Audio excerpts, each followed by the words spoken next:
Buat teman-temanku yang baru gabung, bisa cek di playlist untuk urutan videonya. Untuk judul baru, bisa cek juga di playlist channel ini. Bab 345, Niat Membunuh. Bulan bundar sekali lagi setelah gerhana berlalu. Feng Feiyun menyerupai burung putih yang terbang turun dari puncak. Dia menembak ke arah tablet dengan cara yang sangat mempesona. Ling Donglai berdiri di pantai dan tidak berusaha menghentikannya. Dia terluka parah setelah bertarung dengan avatar sebelumnya, jadi dia sekarang pulih. Boom! Aura Feiyun merebus air danau. Semua nama di tablet menjadi pucat. Nalan Hongtao, kata-kata ini mulai bergerak setelah dipengaruhi oleh aura Feiyun. Mereka meletus dengan kecemerlangan putih.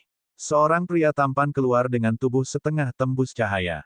Dia tampak sangat tinggi dan megah, memberi orang lain perasaan bahwa dia tidak terkalahkan. Feiyun berdiri di permukaan danau saat diagram kuda naga terbang keluar dari tubuhnya. Energi abadi yang tak terbatas melayang di atasnya dengan kuda naga mengangkat kepalanya di sungai untuk melihat langit, 360 tempat di tubuhnya menyala. Ini adalah diagram yang berubah menjadi gambar Qi yang terlihat. Anak iblis ingin melawan Nalan Hongtao dengan kekuatan penuh. Tidak ada yang bisa tetap tenang. Beberapa merasa Feiyun bersikap sombong, sementara yang lain memuji keberaniannya.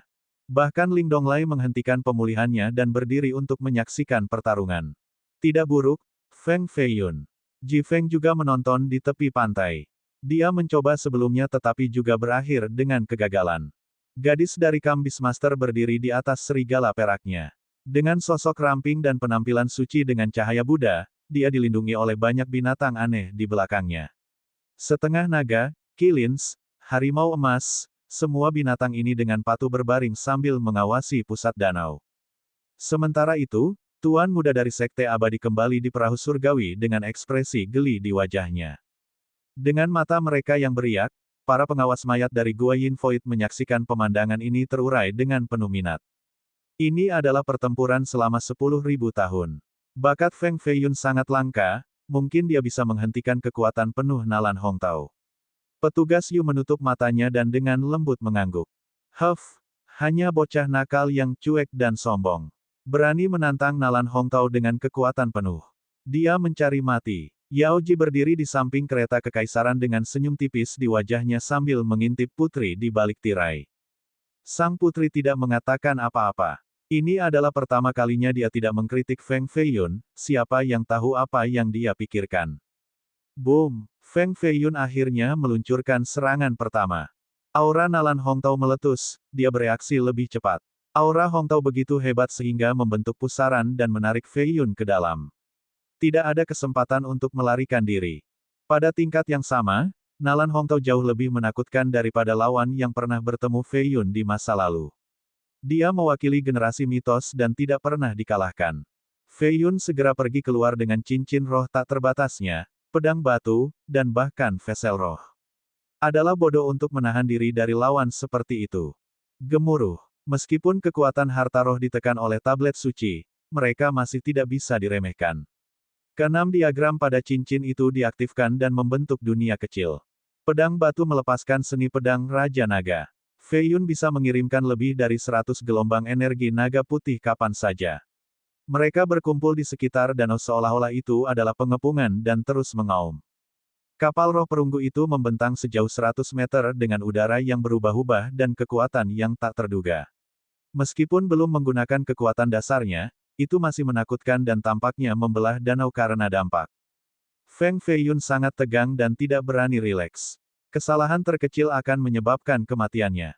Hongtao meninggalkan namanya di tablet di markas besar pencapaian God Best. Namun, ia telah memupuk banyak teknik yang menantang surga, beberapa bahkan dengan caranya sendiri. Ini menjadi fondasi klannya untuk memerintah dunia. Banjir keluar dari telapak tangannya dan menghancurkan keenam diagram, mengubahnya menjadi 6 kata kuno yang kembali ke cincin. Namun, Feiyun dengan paksa mengaktifkan cincin itu lagi untuk menyerang untuk kedua kalinya. Baik pedang dan vesel roh diusir beberapa kali juga, tapi Feiyun menekan serangan itu. Ini adalah pertempuran yang menggigit kuku yang melampaui semua harapan. Bagaimanapun, ini adalah Hongtao di negara asalnya. Semua orang berpikir bahwa Feiyun akan terbunuh dalam satu gerakan atau paling banyak dikalahkan dalam waktu singkat. Dia Dia benar-benar berhasil mencapai langkah ke-40, ini, anak iblis ini, mandat surga dari generasi sebelumnya yang bersembunyi di kegelapan harus muncul dan sedikit bergidik dengan ketakutan aneh di wajahnya. Prestasi ini luar biasa. Hong Tao adalah yang terkuat. Fei Yun juga tidak mudah. Ada 7 kesempatan di mana dia hampir terbunuh. Untungnya, ia berhasil lolos karena Swift samsaranya. Terlepas dari bakat luar biasa Hong Tao, kecepatannya masih tidak sebanding dengan Fei Yun di dunia yang sama. Minor Cheng Art, Heaven Hukuman Hammer. Fei Yun berhenti dan menggunakan 3 harta karunnya untuk melindungi tubuhnya sebelum mengondensasi 40 niat surgawi untuk melakukan serangan dalam bentuk palu hitam raksasa. Ini adalah Heaven Punishing Hammer legendaris yang digambarkan dalam banyak catatan kuno. Fei Yun memanggilnya dan dengan ganas menghancurkannya ke tablet suci. Pada saat yang sama, bejana roh, pedang, dan cincin roh tak terbatas membuat garis dengan Feng Fei Yun di akhir. Inilah mereka yang memanfaatkan serangan terkuat mereka. Ini adalah saat yang menentukan, apakah mereka bisa mengalahkan Nalan Hong Tao atau tidak, semuanya tergantung pada serangan berikutnya. Para pembudidaya di sekitar danau tampaknya telah membatu. Tak satu pun dari mereka menatap mata mereka saat menonton adegan ini yang pasti akan tercatat dalam sejarah. Fei Yun berada tepat di belakang cincin dengan pikiran tenang yang tak tertandingi. Baginya, tidak ada yang lain selain lawannya, Nalan Hong Tao. Seluruh dunia tampaknya telah berubah gelap, tubuh Hong Tao adalah satu-satunya entitas yang memancarkan cahaya. Pada saat ini, Fei Yun ingin memusnahkan cahaya ini. Boom! Palu itu terbanting lebih dulu, menyebabkan tablet bergetar. Namun, Hong Tao meninju dan mengubahnya menjadi asap hitam segera.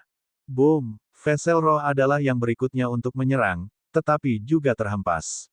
Boom! Pedang batu mengeluarkan himne dengan 9 firmamen slash. 9 garis miring berturut-turut keluar tetapi semuanya hancur. Tinju Hong Tao membuat kontak dengan pisau dan menangkisnya juga. Boom! Cincin itu tidak tahan gelombang kejut dari pukulannya dan jatuh ke danau. Semua ini terjadi dalam sepersekian detik, serangan datang satu demi satu tanpa ada celah. Tinju Feng Fei Yun bertemu tinju Hong Tao untuk pertama kalinya. Dampaknya mengeluarkan geraman keras. Semua air di danau melayang ketika ledakan muncul di langit. Setelah transformasi darah keempatnya, tubuh Fei Yun sekuat burung phoenix. Pertarungan ini tidak berlangsung lama. Setelah 18 pukulan, lengan Nalan Hong Tao hancur dan berubah menjadi massa halus yang tidak lengkap. Sementara itu, Fei Yun bermandikan darah dengan retakan di mana-mana di kulitnya. Tulang di lengannya patah pada beberapa bagian. Pada pertukaran terakhir, Hong Tao menabraknya dan mengejutkannya. Fei Yun akhirnya jatuh ke pantai dan berlutut dengan satu lutut di tanah sementara tangannya yang utuh menopang tubuhnya. Pada akhirnya, dia masih kurang sedikit dan terluka parah oleh Hong Tao. Namun demikian, dia menggigit giginya dengan tatapan yang teguh untuk tidak jatuh. Cincin, pedang, dan kapal roh semua terbang kembali. Mereka semua redup. Feng Fei Yun telah kehilangan Nalan Hong Tao pada tingkat yang sama, tetapi tidak ada yang berani mengejeknya karena ini adalah kultivasi Hong Tao pada masa jayanya. Semua orang benar-benar takjub. Fei Yun telah mematahkan lengan Hong Tao, itu hampir sama dengan mematahkan segel. Mengutuk. Ini adalah saat Hong Tao berada di posisi terkuatnya juga. Petik 2. Jika masih gelap dan Hong Tao hanya setengah kekuatan, Fei Yun mungkin akan mengalahkannya. Petik 2. Bakat Fei Yun bahkan di atas Ling Donglai. Sepertinya dia jenius nomor 1 di generasi ini tanpa kecocokan di tingkat yang sama. Petik 2.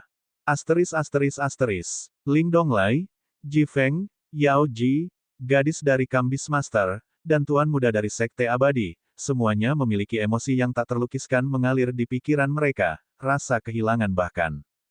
Jadi bagaimana jika dia tak terkalahkan di tingkat kultivasi yang sama? Selama dia tidak meninggalkan namanya di tablet, dia masih belum apa-apa karena dia tidak memenangkan pemeliharaan tablet. Dia tidak bisa memerintah kita. Tuan muda mendengus. Dia benar. Alasan mengapa mereka ingin meninggalkan nama mereka bukan hanya menjadi terkenal karena mereka sudah terkenal. Mereka sebenarnya menginginkan pemeliharaan luar biasa yang diberikan oleh tablet. Sepanjang sejarah, mereka yang memperoleh pemeliharaan yang diberkati ini dapat memerintah selama satu generasi. Mereka akan mengambil sorotan dari para jenius besar sejarah lainnya. Seseorang berkata, Feng Fei Yun bisa menunggu setengah tahun untuk gerhana berikutnya. Dengan bakatnya, dia pasti bisa mengalahkan Hong Tao dengan kekuatan setengahnya. Petik 2. Apakah kamu sedang bercanda? Setelah berita ini menyebar, itu akan mengejutkan dunia. Tidak ada yang ingin melihatnya meninggalkan namanya di tablet. Banyak yang akan mencoba dan menghilangkannya, bahkan Giants akan mengambil tindakan. Belum lagi setengah tahun, dia akan beruntung jika dia bisa hidup 15 hari lagi. Petik 2. Mendesah. Pohon tertinggi akan selalu menjadi yang pertama didorong oleh angin. Petik 2. Asteris asteris asteris. Fei Yun secara alami memahami kebenaran ini juga. Namun, orang-orang di sini tidak tahu bahwa ia hanya membuka 216 meridian, ia masih belum mencapai puncak base dewa penyelesaian yang sempurna. Jika dia bisa memperbaiki 3 rumput roh yang tersisa dan meningkatkan budidayanya, dia bisa mengalahkan Hong Tao tanpa perlu menunggu setengah tahun. Selama dia bisa meninggalkan namanya di sana, keinginan tablet akan melindunginya. Tidak akan mudah bagi orang lain untuk membunuhnya setelah itu. Bagian terpenting adalah bagaimana ia akan bertahan hidup beberapa hari ke depan. Pada saat ini, beberapa orang bersiap-siap untuk merawatnya sehingga dia tidak akan sampai ke gerhana berikutnya. Karena luka-lukanya saat ini adalah kesempatan terbesar mereka untuk membunuhnya. Bab 346, Jenius nomor 1. Para pembudidaya berkumpul berbondong-bondong di tepi danau. Banyak yang sangat kuat dan melihat bahwa Fei Yun tidak jauh lebih lemah dari Nalan Hong Tao. Setelah 6 bulan lagi, ia akan memiliki kesempatan 70% untuk mengalahkan Hong Tao untuk meninggalkan tanda yang tak terhapuskan pada tablet suci. Bakatnya membuat banyak orang gelisah. Pisau Crimson terbang keluar dari dataran bersalju. Gelombang darah membidik dada Fei Yun. Seseorang akhirnya mengambil tindakan dalam kegelapan. Orang ini takut akan pembalasan dari Raja Surgawi dan tidak berani menunjukkan diri. Bagaimanapun, hanya sedikit yang berani membunuh penerus Raja Surgawi secara terbuka. Boom! Pedang besi yang berbeda terbang keluar dan menangkis pisau Crimson. Tubuh Susue menyala dan mendarat di sebelah Fei Yun. Pedang besi itu terbang lagi menuju dataran bersalju. Jeritan datang segera sesudahnya. Pedang itu terbang kembali ke tangannya, berlumuran darah. Fei Yun memiliki darah yang menetes dari sudut bibirnya, tetapi dia masih tersenyum. Saya tidak berharap Anda menjadi orang yang membantu pada saat kritis ini. Petik 2. Susue tidak repot-repot menatapnya. Mata dinginnya menyapu daerah, kamu telah menyelamatkanku sekali jadi aku hanya membalas budi. Kami bahkan sekarang. Petik 2. Bahkan, Feng Fei Yun diam-diam menyembuhkan luka-lukanya, tetapi dia tidak lupa untuk tersenyum. Dia merasa bahwa dia tidak sedingin dia muncul. Ada bahaya yang mengintai di mana-mana. Banyak yang sudah mulai mengambil tindakan, terbukti dengan niat membunuh yang berjumlah lebih dari 10. Beberapa dari mereka berasal dari generasi sebelumnya juga. Wosh! Sinar putih mendarat di tepi danau. Lengan bajunya berkibar di tiup angin, menghasilkan adegan yang paling gagah. Siapa yang bisa melakukannya selain Su Yun? Dia tersenyum dan bertanya, apakah saya terlambat? Fei Yun tersenyum dan menjawab, haha. Kakak Su, dengan kepulanganmu, sepertinya aku akan baik-baik saja hari ini. Petik 2. Su Yun awalnya bertarung melawan Yan Ziyu. Namun, setelah menerima berita dari Susue, dia kembali dengan tergesa-gesa. Para pembudidaya muda segera membubarkan darah mereka. Mereka tidak mampu membunuh Fei Yun di depan Su Yun. Lebih banyak jimat melesat ke cakrawala. Anak-anak muda mulai menyebarkan pesan. Asteris asteris asteris. Di puncak Night Day Peak, lampu Buddha di dalam kuil tetap abadi. Feng Fei Yun sedang duduk dalam posisi meditasi di bawah salah satu patung Buddha yang sedang tidur. Tubuhnya diselimuti cahaya spiritual. Dia telah mengambil beberapa obat juga untuk memulihkan lukanya. Yang lain akan membutuhkan setidaknya 15 hari untuk menyembuhkan luka pedih seperti itu. Namun, Fei Yun hanya membutuhkan 6 jam untuk mencapai kondisi puncaknya lagi. Ini adalah properti luar biasa dari Immortal Phoenix Fisik. Su Yun masuk ke dalam dan dengan santai berbicara sambil tersenyum, Saudara Feng, Anda menunjukkan tampilan yang luar biasa hari ini, layak menjadi nomor 1 di dinasti Jin. Ji Yunyun diam-diam berdiri di sebelahnya. Susue berdiri di dekat pintu masuk dengan pedangnya di pelukannya. Dengan ekspresi serius, Fei Yun berkata, selalu ada gunung yang lebih tinggi dan pria yang lebih baik, saya tidak berani mengklaim tempat nomor 1. Petik 2. Su Yun mengangguk setuju, saya merasa jauh lebih baik sekarang mengetahui bahwa Anda memahami ini. Luka Anda sembuh sangat cepat juga, saya bisa merasakan bahwa pernapasan Anda stabil dan penuh vitalitas. Mungkinkah Anda sekitar 30% pulih setelah hanya beberapa jam? Petik 2. Aku sedang dalam kondisi puncak. Fei Yun tidak menyembunyikannya sama sekali. Bahkan Susue di dekat pintu tercengang. Tingkat pemulihan ini tidak nyata. Bibirnya sedikit bergerak, tidak ada yang tahu apa yang dia katakan. Su Yun terdiam beberapa saat sebelum berbicara, tinggalkan tempat ini sekarang. Para pembudidaya muda telah mengirim pesan mereka. Yang lebih tua akan segera datang, dan banyak dari mereka menginginkan hidup Anda. Petik 2. Fei Yun bertanya, di mana saya akan pergi? Su Yun menjawab, di mana saja. Selama mereka tidak dapat menemukan Anda dapat melewati tablet setengah tahun kemudian dan mengukir nama Anda di atasnya. Dengan penghematan tablet, mereka tidak lagi dapat membunuh Anda dengan mudah. Petik 2. Fei Yun menggelengkan kepalanya, tidak ada gunanya. Akan ada lebih banyak ahli bersembunyi di danau setengah tahun kemudian untuk membunuhku. Saya tidak akan memiliki kesempatan sama sekali. Petik 2. Su Yun secara alami memikirkan ini juga, Anda dapat meminta Raja Surgawi untuk keluar pada saat itu.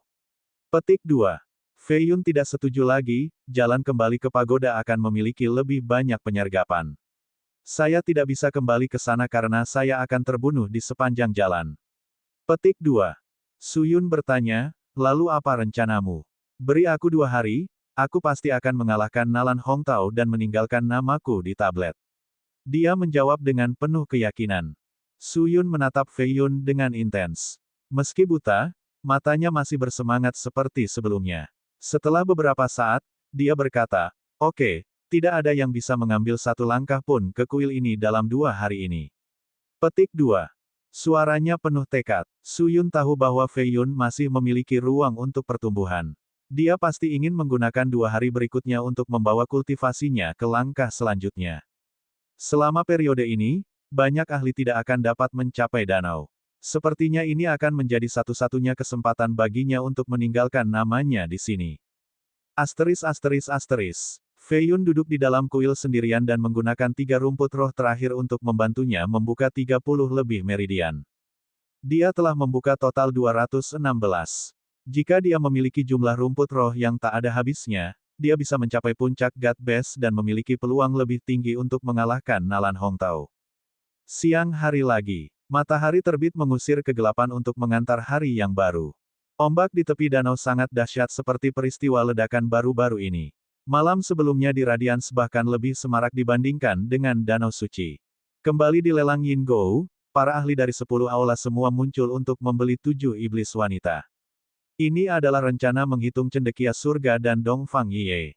Sarjana itu ingin menahan para ahli sesat ini sehingga keajaiban dari pagoda dapat memiliki kesempatan untuk mencapai tablet dan menghindari musuh-musuh yang kuat ini. Sementara itu, Dongfang Yie secara alami ingin menghasilkan lebih banyak uang.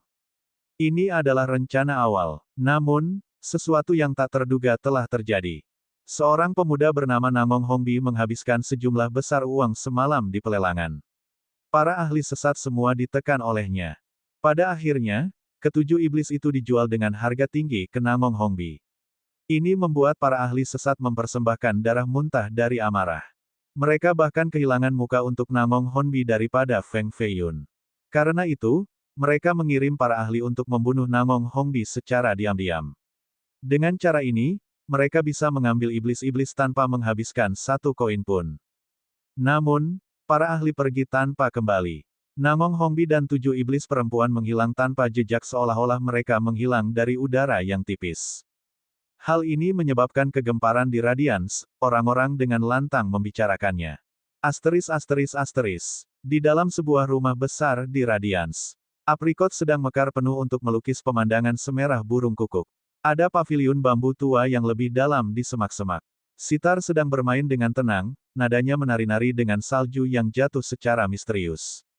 Namong Hongyan, dengan sosok transendennya, sedang duduk di dalam paviliun.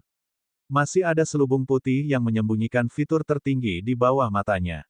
Rambutnya yang panjang dan halus berkibar-kibar ditiup angin, tetapi jari-jarinya membelai sitar dengan lebih cepat. Tiba-tiba, Sitar berhenti ketika dia mengangkat jarinya. Suewu melayang di atas salju dan mendekat dari semak-semak. Dia mendarat di luar paviliun dengan payung berlapis kaca di tangannya lalu tersenyum dan bertanya, "Kak, Anda masih berminat untuk bermain, Snowy Path?" Namong Hongyan menyeka jari-jarinya dengan kain sutra putih dan menunjukkan senyum santai, "Apakah kuil Shenluo masih mencari kita?" Suewu mengangguk, "Mereka tidak akan menyangka kita akan tinggal di rumah aprikot Putri Luofu. Namun, saya masih tidak mengerti, mengapa Anda membayar harga tinggi untuk 7 iblis perempuan ini. Mereka sama sekali tidak layak." Petik 2. Itu sangat berharga. Hongyan menjawab, "Orang-orang itu berani mengeluarkan Mass Kill Order untuk Feng Feiyun. Rasanya senang menamparkan wajah mereka seperti ini." Petik 2. Suewu memiliki ekspresi khawatir, dia tidak setuju dengan tindakan Namong Hongyan karena telah menyinggung 10 aula, tapi dia tidak berani mengatakannya. Sebaliknya, dia bertanya, "Lalu apa yang kita lakukan dengan gadis-gadis ini? Menjaga mereka di sekitar akan menjadi masalah nanti." Petik 2. Hongyan tersenyum sebagai tanggapan, "Mereka mengenakan gelang darah sehingga mereka selanjutnya menjadi budakku. Menentangku sama dengan merayu kematian. Biarkan saja mereka pergi sekarang." Petik 2. "Baiklah, aku akan melepaskan mereka." Senyum Suewu menjadi lebih cerah saat dia mengerti niat Hongyan. Dia berhenti sejenak sebelum berbicara dengan nada serius, "Ada hal lain yang mungkin belum Anda dengar." Petik 2. Hongyan menyentuh senar lagi dan dengan santai bertanya, "Apa itu?" Suewu mengungkapkan, "Tadi malam di tepi Danau Suci, Feiyun hampir mengalahkan Nalan Hongtao dengan kekuatan penuh. Dengan ini, ia telah menjadi jenius top dinasti Jin dan tidak hanya dalam nama." Petik 2. Hongyan menarik napas dalam-dalam dan merasa sulit untuk tenang. Dia tersenyum, "Ini adalah hal terbaik yang saya dengar sepanjang hari." Petik 2. Tapi tiba-tiba, alisnya melengkung sementara tatapannya berubah berwibawa, "Tidak, ini bukan hal yang baik." Petik 2. Wanita pintar itu langsung melihat implikasi berbahaya di dalamnya. Suewu meringis dan berkata, "Memang. Semua orang berlari menuju Danau Suci sekarang. Beberapa berspekulasi bahwa Feiyun akan menerobos dan akan mencoba lagi dalam 2 hari ke depan. Ini mungkin peristiwa yang menyenangkan bagi Anda, tetapi bagi yang lain, ini adalah hal terburuk yang mungkin terjadi. Banyak yang akan mengambil tindakan dalam 2 hari ke depan dan menghilangkan Feng Feiyun sehingga dia tidak bisa meninggalkan tandanya di tablet." Petik 2. Hongyan dengan dingin mengucapkan, "Siapa yang berani melakukannya? Mereka harus mati." Niat membunuh muncul dari tubuhnya, menyebabkan Suewu bergidik meskipun berdiri di luar paviliun. Ini adalah pertama kalinya dia melihat pertumpahan darah yang begitu parah dari Namong Hongyan. Bab 347, Ikatan Persahabatan yang Tiada Banding. Angin menghancurkan Night Day Peak seperti pedang. Sebuah kereta putih terbang di langit sambil ditarik oleh 2 harimau berskala. Itu mendarat tepat di luar kuil. Nalan Suejian keluar dari kereta dengan jubah Buddha putihnya. Dia mungil dan terlihat sangat polos. Namun, ada sedikit kekudusan transenden dalam kepolosannya. "Kakak senior, apakah Anda benar-benar tidak perlu saya untuk mengajarkan Feiyun itu pelajaran untuk Anda?" Dia memiliki bibir merah muda dan gigi putih. Wajah imutnya memiliki jejak kemarahan. "Tidak perlu, saya telah menjadi biarawati dan telah melupakan urusan duniawi sebelumnya. Saudari junior, jika Anda khawatir tentang saya, hati Buddhis Anda tidak akan dapat beristirahat." Seorang wanita dengan kulit seadek giok mengungkapkan setengah wajahnya dari dalam kereta untuk merespons. Wajahnya sangat teliti sementara kulitnya sempurna. Mata hitam pekatnya bahkan lebih indah dari mutiara. Seseorang akan kesulitan menemukan biarawati lain secantik dirinya, Bai Ruxue. Pada saat ini, dia mengenakan gaun Buddha dan telah mengembangkan tulisan suci. Cahaya Buddha mengalir di kulitnya dengan kecantikan yang tak terlukiskan. Nalan Suejian dengan marah menginjak kakinya di salju dan berkata, "Ini waktu yang istimewa jadi aku akan mengampuni dia untuk saat ini. Lain kali, saya akan memberinya pelajaran yang bagus. Sial, dia selalu melakukan hal-hal buruk." Petik 2. Dia menggigit giginya dan menelan amarahnya sebelum menuju kuil. Begitu dia sampai di sana, dia berteriak, "Siapa kamu? Enyahlah sekarang." Petik 2. Susue mengambil pedangnya dan menghentikannya masuk sampai Feiyun mengatakan sesuatu. Suejian melihat Feiyun bermeditasi di tanah dan segera memikirkan pengalaman sedih Ruxue. Kemarahan berapi-api muncul di benaknya, tetapi dia tahu bahwa ini adalah periode kritis dan dengan cepat menundukkannya. Fei Yun tersenyum dan bertanya, Sue Jian, apa yang kamu lakukan di sini? Dia telah memurnikan rumput sehingga tubuhnya mengkilap. Dia merasakan penanamannya semakin meningkat setelah membuka 226 meridian. Biksu tua itu ingin membawaku ke Kambis Master, tetapi setelah mendengar tentangmu di jalan, aku menangis dan memohon padanya untuk membawaku kembali. Awalnya, dia tidak mendengarkan sama sekali. Dia mengatakan bahwa kamu adalah penjahat yang selalu menggertak gadis, tapi aku tidak mendengarkan.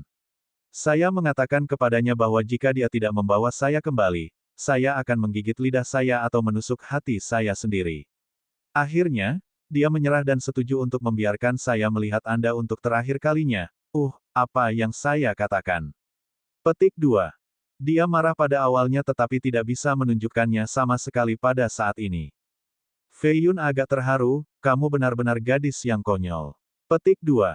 Dia mengeluarkan kotak batu giok sepanjang 1 kaki dan memasukkannya ke dadanya, aku juga memohon ini dari biksu, mungkin itu akan membantumu. Petik 2.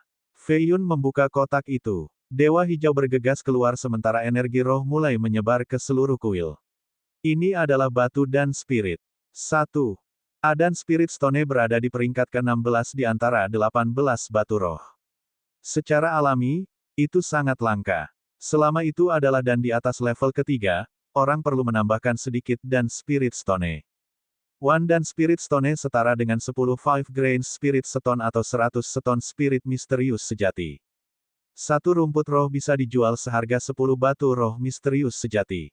Dengan demikian, batu dan ini memiliki energi yang sebanding dengan 10 rumput semangat. Inilah alasan mengapa itu sangat berharga. Dengan batu ini, Fei Yun bisa langsung membuka 100 meridian lainnya. Selain itu, kecepatan kultivasi akan jauh lebih cepat dibandingkan dengan memperbaiki 10 rumput semangat. Sue Jian dengan gugup mengedipkan matanya dan bertanya, hei, apa ini membantu sama sekali? Fei Yun bahkan lebih tersentuh. Dia menutup kotak itu dan menjawab, sangat. Sue Jian, mengapa kamu memberi saya barang yang sangat berharga? Petik 2. Bulu matanya bergetar lembut saat wajahnya memerah, aku tidak tahu, aku tidak memberitahumu. Tapi cepat, biksu itu akan menyusul. Petik 2. Dia bertanya, mengejar, apa yang sebenarnya terjadi? Petik 2. Sue Jian sudah berlari keluar dengan kecepatan lebih cepat dari kelinci.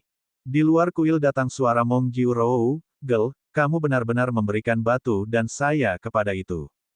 Sue Jian membalas, itu bukan urusanmu. Petik 2. Dia menjawab, bagaimana bukan urusan saya ketika itu adalah batuku. Dia menegaskan, jika Anda ingin mengambilnya kembali, Anda harus membunuh saya terlebih dahulu. Petik 2. Ya, baiklah, baiklah. Anda telah bertemu dan memberinya harta. Gadis baik, saatnya untuk ikut bersamaku ke Kambis Master. Dia tidak mungkin marah padanya dan memilih untuk berkompromi. Dengan mata penuh air mata, dia melirik ke kuil untuk terakhir kalinya. Siapa yang tahu kapan mereka akan bisa bertemu lagi setelah ini? Meskipun tidak mau, dia tetap pergi pada akhirnya. Susue mendengus sambil melihat kereta putih yang terbang menjauh, siapa yang menyangka bahwa seperti Feng Fei Yun akan memiliki seorang gadis yang sangat menyukainya. Dia harus buta. Petik 2. Su Yun, yang berdiri agak jauh, menyeringai. Wosh! Layar air tiba-tiba muncul di atas kuil. Ombak yang beriak berkilau ketika pohon palem sagu terbang dengan kekuatan yang merusak. Ini adalah harta roh. Seseorang akhirnya menggunakan senjata semacam ini untuk menyerang kuil dari beberapa ratus mil jauhnya. Sepertinya mereka tidak bisa duduk diam lagi. Su Yun melepaskan serangan telapak tangan. 6 harimau naga raksasa terbang keluar dari telapak tangannya dengan kekuatan yang mengguncang langit dan mengusir harta itu kembali ke layar air. Selanjutnya, bayangan binatang bergegas ke layar air. Ledakan keras meledak beberapa ratus mil jauhnya, diikuti oleh 2 teriakan menyedihkan. 2 sosok jatuh dari langit. Layar air di atas kuil menghilang tanpa jejak. Namun, perdamaian tidak kembali karena orang lain telah mengambil tindakan. Penyerang bahkan lebih kuat kali ini. Sebuah jimat mayat ungu yang membentang 100 meter melonjak ke langit untuk menekan Night Day Peak seolah-olah berniat untuk menjatuhkannya. Kali ini, 5 lelaki tua dari Gua Mayat Violet Sea bekerja bersama. Kekuatan yang dihasilkan bukanlah lelucon. Kelima memiliki rambut pucat, tetapi mata mereka jernih. Mereka berdiri di langit sambil mengangkat tangan mereka yang kering untuk memberdayakan jimat. Yang Noble Flawless menjaga bagian depan kuil. Jubah putihnya menempel di tubuh bajanya. Satu telapak tangan saja menghancurkan jimat mayat sepenuhnya. Dia melompat maju dengan kecepatan kilat dan berputar di sekitar 5 orang tua sebelum kembali ke puncak. Ledakan, ledakan, ledakan, ledakan, boom. Kelima ahli dari generasi sebelumnya semuanya meledak menjadi 5 kabut berdarah. Yang Noble Flawless, apakah kamu pikir kamu sendiri yang bisa menghentikan kita semua? Suara dingin datang dari awan.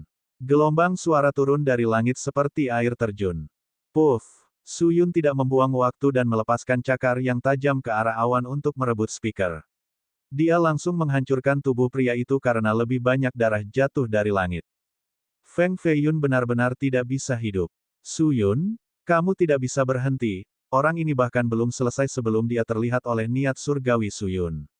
Su Yun mengulurkan tangan dengan satu jari dan sinar ditembakkan. Mandat surga tingkat kedua tua yang bersembunyi di kejauhan telah menembus tubuhnya, menyebabkan dia jatuh ke tanah. Lebih banyak sinar mulai berkumpul di dalam kuil. Energi roh yang tak terbatas terkondensasi. Feng Feiyun telah membuka 246 meridian dan mulai memperbaiki Pildan. Selama dia bisa memperbaikinya, dia akan membuka 346 meridian dan kultivasinya akan mengambil langkah besar ke depan. Kemungkinan mengalahkan Nalan Hongtao akan lebih besar. Ini adalah momen yang paling penting, dan orang luar tidak ingin melihat ini terjadi sama sekali. Proses penyempurnaan telah dimulai. Feiyun meletakkan kedua tangannya di atas batu dan menyalurkan semuanya ke dantiannya untuk diserap. Meridian di tubuhnya terus meletus. Darah yang haus menjadi semakin tebal di luar kuil saat para ahli yang lebih tua mendekat. Setelah setengah hari, lebih dari 12 gelombang pejuang telah terdeteksi dan dibunuh dengan kejam oleh Su Yun. Tidak ada yang bisa mengancam Feiyun di dalam kuil. Lengan baju Su Yun berlumuran darah, darah musuhnya. Akan lebih berbahaya setelah malam tiba. Su Sue, kau dan Yuner harus masuk ke dalam kuil. Serahkan ini padaku. Su Yun berdiri di tengah-tengah angin dingin, mengungkapkan adegan melankolis. Dia memiliki aura yang tak terkalahkan serta cahaya redup di sekujur tubuhnya. Siapa yang tahu bahwa dia adalah orang buta? Su Sue tidak ingin masuk ke dalam karena dia lebih suka tinggal di luar untuk membantunya. Namun, Su Yun mendorongnya ke dalam ketika sekelompok awan hitam mendekat dari cakrawala. Mereka membawa energi jahat bercampur dengan niat membunuh yang menakutkan. Orang-orang dari kuil Shenluo akhirnya ada di sini.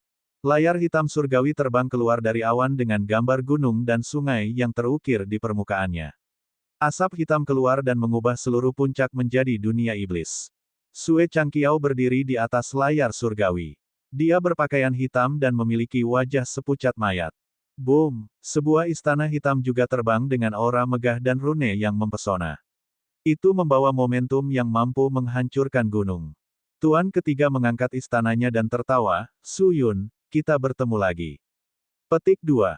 Su Yun menjawab sambil tersenyum, jadi itu adalah tuan ketiga dan keempat dari kuil Shenluo. Tidak heran jika darah haus kejahatan begitu kuat saat ini. Agak menakutkan. Petik 2. Haha, Su Yun, aku tahu kamu kuat dan kami berdua tidak bisa menghentikanmu sendirian. Ketiga mengungkapkan senyum yang tidak menyenangkan. Dia telah bertarung melawan Su Yun sebelumnya dan kalah setelah 3 gerakan, jadi dia sadar akan kultivasi Su Yun. Namun kamu masih di sini untuk pengadilan kematian. Huff, kita memiliki 7 raja di sini. Su Yun, bisakah kau tetap menangani kita semua? Petik 2. 5 raja lagi terbang keluar dari awan hitam. Mereka semua adalah naga dan phoenix di antara manusia, yang terkuat dari generasi muda. Mereka melayang di tempat yang berbeda untuk mengelilingi Su Yun, yang berada di tengah. Semua dari mereka memiliki harta roh, mereka siap untuk membantai jenius besar sejarah ini. 1. Dan sama dengan pil. Saya menggunakan dan sebelum menyimpannya sebagai dan untuk saat ini. Mungkin saya akan mengubahnya menjadi pil di masa depan. Bab 348, Pertempuran yang terbaik. Kuil Shenluo adalah pemimpin sekolah sesat. Itu adalah garis keturunan kuno yang dapat ditelusuri kembali ke setiap bencana yang diderita dunia. Setiap aula memiliki sejarah mereka sendiri dan menghasilkan talenta terbaik. Ini adalah waktu mereka untuk menunjukkan keunggulan mereka. 7 dewa datang kali ini. Masing-masing dari mereka dapat dianggap sebagai raja dari generasi muda, yang ditakuti oleh semua. Mengambil 7 arah yang berbeda, harta roh melayang tinggi dan menyegel langit. Ada layar gelap, istana raksasa, bendera berdarah yang menakutkan. Itu adalah pemandangan yang luar biasa ketika 7 harta karun semuanya muncul di langit pada saat yang sama. Para pembudidaya di dekatnya tidak bisa berdiri tegak dari tekanan senjata-senjata ini. Feng Feiyun telah memasuki kondisi zen dengan pikiran sepenuhnya terfokus untuk menyerap energi dari Pildan. Hanya dengan mengumpulkan energi dengan tergesa-gesa barulah dia bisa keluar melawan begitu banyak ahli. Dia juga tidak ingin menyeret temannya ke bawah. Su Yun, seorang pahlawan tahu kapan harus pintar. Menyingkir. Kekuatan satu orang terbatas. Anda tidak bisa menghentikan kita semua. Layar surgawi Sue Changqiao dihapus setengah dari langit. Su Yun tampaknya dipakukan dengan kuat ke tanah tanpa niat untuk pergi. Sudah cukup ketika aku bergabung juga. Sebuah suara yang sangat kuat datang dari kegelapan. Tombak putih menembus awan hitam. Yan Ziyu mendarat di atas kuil dan menyapu daerah itu dengan tatapannya. 7 tuan dari kuil itu sedikit terkejut. Generasi muda pagoda Wanxiang yang terkuat telah tiba. Yan Ziyu tidak lebih lemah dari Su Yun. Dewa ke-10 berteriak, Yan Ziyu, ini bukan urusanmu. Yan Ziyu berdiri dengan bangga dan menjawab, Feng Feiyun adalah murid dari pagoda saya. Kami dari sekolah yang sama, jadi bagaimana mungkin ini bukan urusanku. Petik 2. Dikatakan dengan baik, kami memiliki pertandingan yang direncanakan tadi malam di danau, tetapi karena Anda para raja sesat tidak muncul, sekaranglah saatnya kami bertarung. Putri Luofu mengendalikan kereta kekaisarannya dan menyeberang melalui area yang tersegel. Itu mendarat di puncak juga dengan energi kerajaan yang mengelilinginya. Yang mengejutkan semua orang, sang putri benar-benar memutuskan untuk muncul pada saat ini. Meong-meong, seorang gadis imut yang memegang kucing putih tiba menggunakan Ghost Immortal Bridge. Ada senyum nakal di wajahnya saat dia bermain dengan kucing itu. Little Demoness juga telah tiba. Dia duduk di dekat pintu masuk kuil sambil mencubit telinga kucing. Para pemuda paling menonjol dari pagoda telah muncul bersama juga. Situasi ini berubah dengan cepat. Ini adalah barisan yang kuat. Mungkin bahkan jika ke-10 raja sesat ada di sini, mereka tidak akan selalu berada di atas angin. Ini adalah waktu terbaik untuk menyerang. Su Yun membentuk salib dengan kedua tangan. Sinar berwarna pelangi keluar dari telapak tangannya dan berubah menjadi lingkaran cahaya besar yang melingkari Sue Changqiao dan Tuan ketiga. Bahkan ketika itu 1 lawan 2, dia masih bisa sepenuhnya menekan mereka. Yan Ziyu melepaskan pilar yang terang dengan tombaknya dan bertarung melawan 3 harta roh yang dikendalikan oleh 3 tuan pada saat yang sama. Sementara itu, 2 raja bidat lainnya menggunakan bendera berdarah dan mangkuk besi mereka. Yang satu tajam dan membunuh sementara yang lain tak tertembus seperti benteng. Mereka ingin menyergap Feiyun di dalam kuil. Hanya satu sinar harta ini bisa menghilangkan Feng Feiyun sekarang. Namun, kedua harta itu dihentikan oleh Little Demoness. Mangkuk besi itu sebenarnya lebih dari 7 meter dengan rune di permukaannya dan jiwa binatang buas tersegel di dalamnya. Namun, tangan mungilnya meraihnya dengan sangat mudah dan mendorongnya ke tanah. Cahaya spiritual dari mangkuk telah padam olehnya. Itu berubah menjadi mangkuk seukuran kepalan tangan yang dia lemparkan ke arah kucingnya. Sepertinya dia ingin menggunakan mangkuk perak ini sebagai mangkuk kucing Waiti. Bendera berdarah juga ditangkap olehnya. Dia juga menghancurkan cahaya spiritualnya dan memeluknya seolah itu adalah barangnya sendiri. Kedua raja memiliki asap hijau keluar dari kepala mereka karena marah. Mereka telah mendengar tentang betapa jahatnya gadis ini, tetapi menurut pendapat mereka, apa yang bisa dilakukan oleh seorang gadis berusia 12 tahun? Dia terlalu muda untuk menjadi terlalu kuat. Tapi sekarang, semua orang telah membuka mata mereka setelah melihatnya langsung mengambil 2 harta roh. Dia pasti membuat hukum terlarang yang mampu mencuri harta roh orang lain. Mungkinkah itu Star Plucking Art? Petik 2. Lebih banyak sinar datang dari Cakrawala. Banyak yang datang untuk bersenang-senang sementara beberapa datang menanti untuk melenyapkan Feng Feiyun. Berat, kamu lebih baik mengembalikan babi keselamatan atau aku akan membantai seluruh klan kamu. Wajah Tuan kelima terpelintir amarah ketika dia melihat seekor kucing bermain dengan harta rohnya. Little Demoness, kembalikan banner angin royal dan aku bisa membiarkanmu hidup. Lord ke-8 berkedut juga sambil melihat sudut bendera di pelukannya. Dia dengan polos menatap keduanya dengan mata melebar, kalian berdua ingin merampok barang-barangku. Puff, kedua tuan ingin muntah darah. Siapa perampok di sini?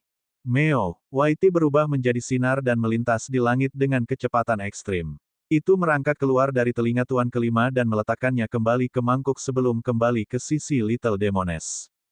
Kemudian memakan telinga berdarah. Putri Luofu sedikit terkejut. Apa-apaan kucing ini? Itu bisa merangkak keluar telinga tuan kelima dalam sekejap. Bahkan dia mungkin tidak bisa melakukan hal seperti itu. Lord kelima sangat marah sambil menutupi darah yang mengalir dari pipi kanannya. Matanya berkilau seperti kilat saat dia langsung menuju bagian depan kuil untuk membunuh Little Demoness dan kucing terkutuk itu. Ledakan, ledakan, boom, angka-angka melintas bolak-balik di antara ledakan terang. Beberapa saat kemudian, Dewa kelima diterbangkan terbang beberapa ribu meter sebelum menstabilkan dirinya. Dia terlihat sangat malu dengan pakaian yang sobek. Ada banyak goresan di tubuhnya dengan darah menetes ke bawah. Ada juga telapak tangan berdarah tercetak di wajahnya. Sepertinya Little Demoness telah menamparnya. Aduh, itu sangat menyakitkan. Little Demoness memegang tangannya yang berlumuran darah dan berteriak kesakitan sambil berjongkok di tanah. Lord Eight juga bergerak, tetapi dia bahkan tidak berhasil mencapai puncaknya sebelum Putri Luofu mengetuknya agar terbang.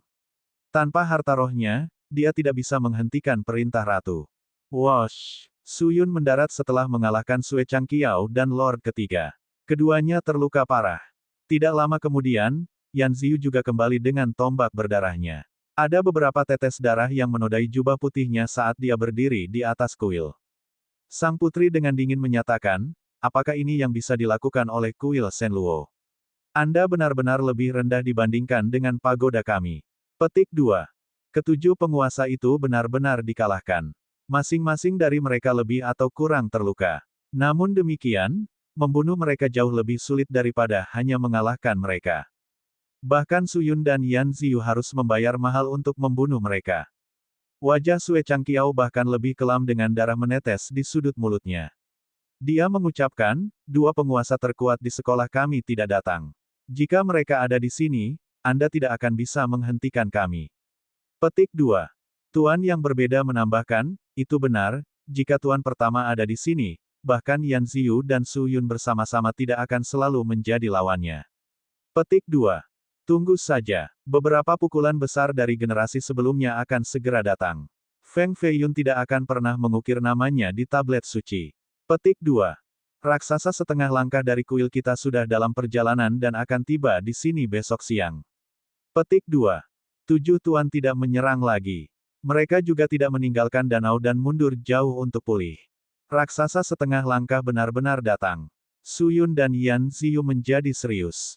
Meskipun mereka bisa mengalahkan siapapun di generasi muda, masih ada cara untuk pergi sebelum mereka bisa bertarung melawan Giant setengah langkah. Meskipun ada aturan bahwa pembudidaya yang lebih tua tidak dapat secara aktif mengganggu generasi yang lebih muda, ini hanya dalam keadaan normal. Pengerjaan tablet itu terlalu banyak ancaman. Ini sudah cukup bagi para pembudidaya yang lebih tua untuk mengabaikan aturan untuk menghilangkan Feng Feiyun. Energi roh di dalam kuil semakin tebal. Itu menyelimuti Feiyun sepenuhnya saat auranya tumbuh lebih kuat. Satu meridian demi ledakan meledak dan menembakkan sinar cahaya yang menakjubkan. Bang, bang, bang, 281, 282, dan 283 meridian dibuka. Kekuatannya tumbuh setiap kali. Saat fajar, ia mendapat 300 sinar yang datang dari tubuhnya. Cahaya ini bergegas keluar dari kuil dan menerangi seluruh area. Dengan Su Yun dan para ahli top dari pagoda menjaga kuil, tidak ada yang berani secara serampangan menyerangnya di malam hari. Mereka terhalang oleh 4 tuan yang hadir. Namun, perasaan tidak menyenangkan itu tidak menghilang dan malah membayangi mereka. Banyak yang merasa sangat gelisah. Pada siang hari, cahaya roh dari kuil menjadi lebih kuat. Helai energi roh melayang di mana-mana dan bergegas ke tubuh Feiyun. Lebih dari setengah pil dan di tangannya telah diserap. Awalnya ukuran kepalan tangan, tapi sekarang, hanya sebesar telur merpati. 330 meridian telah dibuka. Ada bintik-bintik cerah di seluruh kepalanya, dada, lengan, kaki, tulang belakang, telapak tangan, dan kaki. Nyanyian surgawi dari Grand Dao bergema dari tubuhnya dan bergema melintasi puncak. Tangisan Phoenix juga keluar. Awan berapi-api mulai mengembun di atas kuil, membingungkan semua orang. Bab 349, Raksasa Setengah Langkah. Gambar-gambar aneh Phoenix dan awan berapi-api muncul di langit. Seluruh area mulai berubah. Ada banyak keajaiban di dekatnya yang terpana dengan pemandangan ini.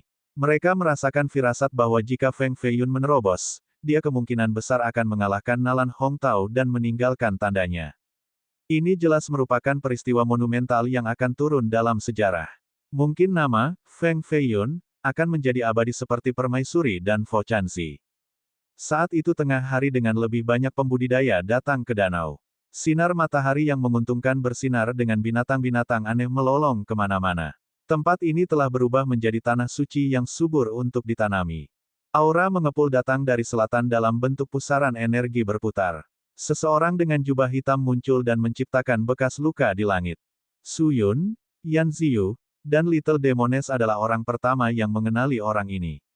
Mereka bisa merasakan kekuatan agungnya. Ini memang raksasa setengah langkah. Hanya ahli kaliber ini yang memiliki kekuatan sebesar ini. Itu raksasa setengah langkah dari kuil Shenluo.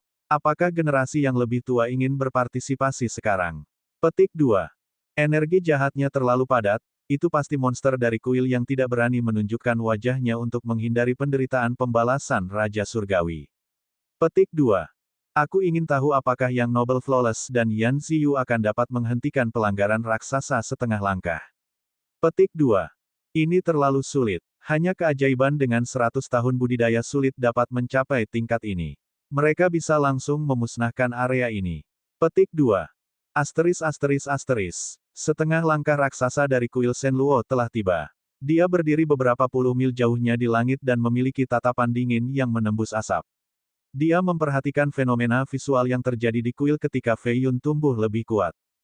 Tanpa ragu-ragu, dia melepaskan gelombang hitam yang merusak.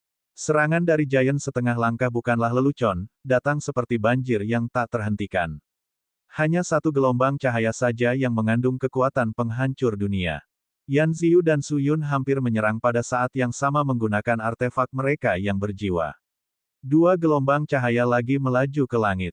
Artefak Su Yun adalah busur mengkilap berwarna pelangi. Secara otomatis melengkung kembali seperti bulan dan mengeluarkan suara berderak. Panah berwarna pelangi terbentuk. Tali ditarik kembali selama lebih dari 10 meter sebelum panah ditembakkan. Whoosh! Itu membuat kontak dengan gelombang destruktif. Artefak Yan Ziyu adalah batu giok putih kasar dalam bentuk menyapu, menyerupai gunung dengan 3 puncak.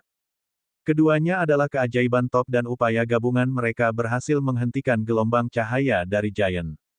Untuk dapat menghentikan serangan dariku, generasi muda akan melampaui kita pada waktunya. Sayangnya, kalian berdua masih terlalu muda. Raksasa berdiri di atas awan hitam besar dan berteriak, kalian berdua tidak akan bisa menghentikanku. Berdiri di samping atau mati. Petik 2. Suaranya terdengar seperti guntur, menyebabkan banyak pembudidaya pingsan karena terkejut.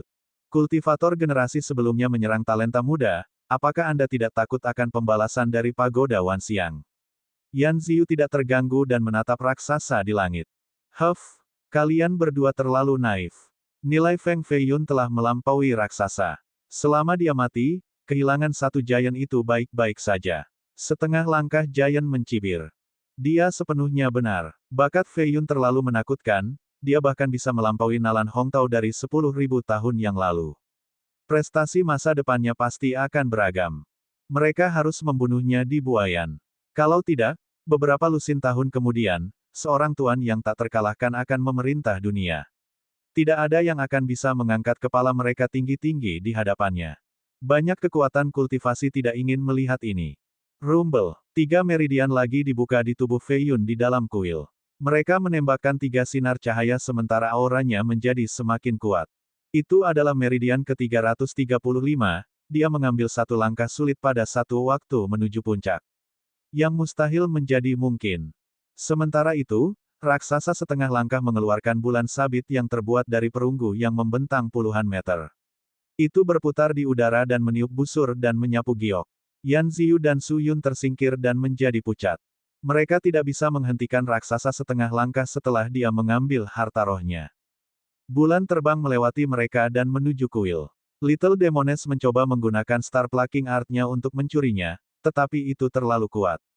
Itu memotong lengannya, menyebabkan dia berjongkok di tanah dengan air mata memenuhi matanya. Wosh! Princess Luofu meninggalkan kereta kekaisarannya untuk menjaga pintu masuk dengan perintah ratu di tangannya. Dia mengenakan gaun emas dan menyerupai permaisuri yang tak tertembus. Dengan gelombang ordo, angin astral emas meledak dan meniup bulan. Boom! Kekuatan bulan telah diredakan oleh 3 serangan dari sebelumnya, jadi dia akhirnya bisa menghentikannya. Jika tidak, bahkan order ratunya mungkin tidak dapat menghentikan serangan dari Giant setengah langkah. Puteri Luofu, kamu tidak mendapat apa-apa dari ini. Raksasa itu menunjukkan beberapa keraguan. Identitasnya memang terlalu tinggi. Bahkan raksasa setengah langkah tidak ingin menyinggung perasaannya karena itu sama dengan menyinggung Kaisar Jin. Berapa banyak orang di dinasti ini yang berani melakukannya? Siapa bilang, dia membawa aura yang menindas dan kerajaan bahkan lebih tirani dari Giant ini. Karena dia berdiri di dekat kuil, semua orang takut menyerang dan menyakitinya. Membunuh Fei Yun benar-benar mungkin, tetapi tanggung jawab untuk menyakitinya terlalu berat. Bahkan ketua hall dari kuil Shenluo perlu berpikir 2 kali. Boom! Kaki besar turun dari langit dan menghapus matahari seperti gunung raksasa. Kaki ini datang terlalu tiba-tiba. Itu membawa aura lurus namun dingin. Satu gelombang energi mengalir deras.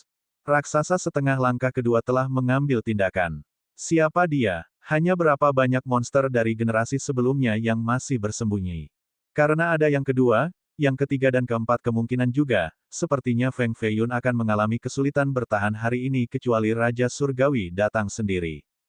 Serangan ini terlalu mendadak dan membuat semua orang tidak siap. Ubin di kuil mulai berjatuhan ke tanah. Segel yang ditinggalkan oleh orang bijak dihancurkan oleh kaki ini. Tepat ketika semua orang berpikir Fei Yun sudah mati pasti, energi kaki ini hancur oleh seseorang. Boom! Itu bukan Su Yun, Yan Ziyu, Princess Luofu, atau Little Demoness. Tidak ada yang tahu siapa yang berhasil menghentikan raksasa ini, tetapi mereka pasti seorang master karena mereka mampu melakukan tugas ini. Teriakan menyedihkan datang dari Cakrawala, ini kamu. Puff! Aura raksasa dari raksasa menghilang di antara lautan darah. Tubuhnya jatuh dari langit dan menghancurkan batu besar di tanah. Seseorang baru saja membunuh raksasa setengah langkah, ini benar-benar tidak bisa dipercaya. Siapa itu? Apakah Raja Surgawi di sini sendiri? Tidak, itu tidak mungkin Raja Surgawi. Seseorang dari perawakannya akan datang dengan gembar-gembor besar daripada bertindak secara rahasia. Yan Ziyu dan Putri Luofu saling melirik. Keduanya bertanya-tanya, mungkinkah itu dia? Raksasa yang mati ini adalah orang tua dari klan Beiming. Yan Ziyu berjongkok untuk melihat mayat itu. Dia mengambil perintah besi dari klan Beiming. Bahkan raksasa setengah langkah telah terbunuh oleh karakter misterius. Sepertinya Master melindungi Fei Yun. Cahaya roh di dalam kuil tumbuh lebih tebal. Hanya dalam 2 jam lagi, Fei Yun akan dapat menyerap seluruh batu dan. Hari ini, tidak peduli siapa kamu tidak akan bisa menghentikan Fei Yun mengunjungi Sungai Kuning. Raksasa setengah langkah dari kuil Shenluo mengeluarkan bulan sabitnya lagi dan mengumpulkan semua kekuatan di tubuhnya untuk melepaskan pukulan ganas lain. Kekuatan harta roh telah diaktifkan sepenuhnya. Setengah langit berubah hijau ketika gelombang energi berikutnya bertujuan untuk menghancurkan seluruh puncak. Boom! Sosok yang terbungkus api tiba-tiba muncul di udara. Tangan mereka mengulurkan tangan dan mengusir bulan. Dampaknya membuat raksasa setengah langkah dari kuil mundur ratusan meter ke belakang. Orang misterius itu akhirnya menunjukkan dirinya. Seseorang berseru, ini Namong Hongyan. Crimson Phoenix Garment adalah lambangnya. Ini pasti wanita tercantik di dunia, Namong Hongyan. Meskipun tidak ada yang bisa melihat wajahnya yang tak tertandingi di dalam kobaran api, orang pasti bisa membayangkan bahwa dia layak atas ketenarannya. Bahkan yang paling indah di dunia akan keluar karena Fei Yun ingin mencapai tablet. Petik 2. Apa yang Anda tahu? Namong Hongyan harus muncul karena Fei Yun dalam kesulitan. Dunia mengatakan bahwa dia adalah wanita berdarah dingin tetapi penuh cinta kepada Fei Yun. Petik 2. Asteris asteris asteris. Boom! Sosok putih bergegas ke langit dengan raungan yang bergema ribuan mil. Fei Yun berdiri dengan gagah berani dengan 341 meridian terbuka di tubuhnya. Dia berdiri di atas tebing dengan kedua tangan diposisikan di belakang punggungnya sementara rambutnya terbungkus bebas di bahunya. Matanya tak terduga seperti lautan. Dia akhirnya keluar setelah dengan saksama memperbaiki batu dan sebuah sungai abadi melayang di atas kepalanya dengan ombak menderu mirip galaksi di langit dengan segudang bintangnya. Seekor kuda naga mengaum di sungai ini. Ada banyak pembudidaya di tepi danau. Mereka semua menatap puncak dengan kejutan yang tak terlukiskan. Fenomena visual ini terlalu mengerikan. Bagaimana mungkin Feng Fei Yun masih berada di level pencapaian puncak God Best? Fei Yun menatap tablet di tengah danau dengan niat pertempuran melonjak. Apa gunanya mengukir namanya di tablet? Itu hanya akan sedikit lebih banyak keberuntungan. Di matanya, mengalahkan karakter legendaris seperti Nalan Hongtao jauh lebih signifikan. Bab 350, Upaya Dicuri. Fei Yun akhirnya meninggalkan sesi kultivasinya. Dia belum sampai ke danau sebelum dua Giants setengah-setengah mengambil tindakan untuk membunuhnya pada saat terakhir. Ini adalah dua mayat tua berpakaian ungu dengan jimat mengambang di atas kepala mereka. Mereka memiliki potensi pertempuran yang sebanding dengan Giants setengah langkah biasa dan meluncurkan serangan terkuat mereka sebelum Fei Yun bisa mencapai tablet. Raksasa lainnya dari kuil mengambil tindakan juga dengan bulan sabitnya. Kekuatan tiga Giants menghancurkan vegetasi dan batu di dekatnya menjadi bubur. Tanah dinyalakan dengan api yang mengamuk. Namun, ketiganya terhenti. Sosok yang terbungkus api bertarung melawan tiga Giants setengah langkah. Pertempuran mereka membawa mereka jauh di atas awan. Fei Yun tahu bahwa waktu adalah yang terpenting. Tubuhnya sedikit bergeser dan menghilang dari puncak sebelum muncul lagi oleh tablet. Pada saat yang sama, tablet menyala. Kata-kata, Nalan Hongtao, menjadi sangat menyilaukan dan berubah menjadi sosok yang agung dan menjulang tinggi. Semua orang sepenuhnya terserap oleh adegan ini. Meskipun banyak yang tidak berharap untuk kemenangannya, masih ada harapan di dalam diri mereka. Lagi pula, semua orang ingin menyaksikan sepotong sejarah secara langsung. Fei Yun berdiri di danau dengan pikiran setenang biasanya dan ketajaman di matanya, belum lagi tingkat kepercayaan diri tertinggi. Namun, dia tidak terburu-buru untuk menyerang dan menyalurkan energinya sambil meningkatkan niat pertempurannya. Dia harus mencapai kondisi puncaknya sebelum bertarung melawan seseorang seperti Nalan Hongtao. Kesalahan terkecil akan menghasilkan kekalahan dan kematiannya. Boom! Fei Yun akhirnya mengambil tindakan. Tidak ada awal yang mewah, hanya semua cara terkuatnya sekaligus. Banjir energi meliputi seluruh danau. Avatar Nalan Hongtao juga melepaskan pukulan terkuatnya. Pertempuran langsung menjadi sengit karena tidak perlu mengukur satu sama lain. Yang mereka inginkan hanyalah menang. Meskipun pertempuran antara Giants setengah langkah di langit jauh lebih menakutkan dan menakjubkan, semua orang di sini fokus pada pusat danau. Air itu sendiri telah dibekukan lalu direbus sampai menguap. Apakah Feng Fei Yun dapat mengalahkan Nalan Hongtao pada tingkat yang sama? Tidak ada yang berani berkedip karena mereka mungkin melewatkan pertempuran yang luar biasa ini. Feng Fei Yun meraung, hancurkan. Retak. Kekuatan sobek meletus dengan kecemerlangan putih yang hampir membutakan semua penonton. Tubuh Nalan Hongtao akhirnya hancur seperti patung yang dirobohkan. Itu membelah dan menyebar menjadi asap. Nama kuat di tablet secara bertahap berubah pudar dan buram sebelum menghilang sepenuhnya. Feng Fei Yun telah mengalahkan Nalan Hongtao, karakter legendaris di tingkat yang sama, meskipun banyak yang memiliki firasat bahwa ini akan terjadi. Mereka masih bergetar ketika itu menjadi kenyataan. Lagi pula, arti di balik ini terlalu besar. Jenis keterkejutan ini tidak kurang dari melihat dewa dihancurkan.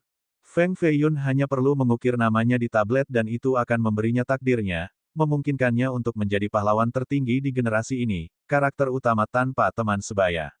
Petik 2.